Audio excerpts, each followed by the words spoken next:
మీ ముగ్గురికి class teacher ఒకరే ఉంటారుగా, మీ ముగ్గురికి స్కూల్ ఒకటే కదా, మీ ముగ్గురికి ఇక్కడ ఉన్న ఫెసిలిటీస్ స్కూల్లో కానీ ఇంట్లో కానీ ఒకటే కదా.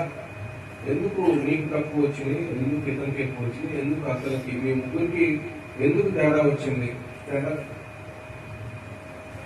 పర్లేదు, నిలబడి పర్లేదమ్మా, తప్పేం లేదు. మీకు అర్థం అవ్వడం కోసం, మీ అందరికీ అర్థం అవ్వడం కోసం చెప్తున్నా. అంటే మీకు ఆలోచన విధానం ఎలా ఉంది అనేది తెలియదు.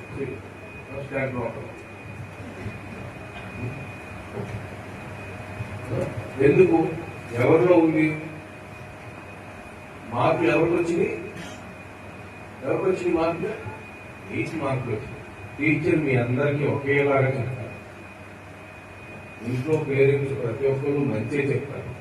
సొసైటీలో ప్రతి ఒక్క షాప్ లోనూ చాక్లెట్లు ఉంటాయి, బిస్కెట్లు ఉంటాయి, కూల్ డ్రింక్స్ ఉంటాయి, సిగరెట్స్ ఉంటాయి, ఇంకా తరతర ఇవి కూడా ఉంటాయి. నువ్వు వెళ్ళిన షాప్కి అతను వెళ్తాడు, అతను వెళ్ళిన షాప్కి నువ్వు వెళ్తాడు.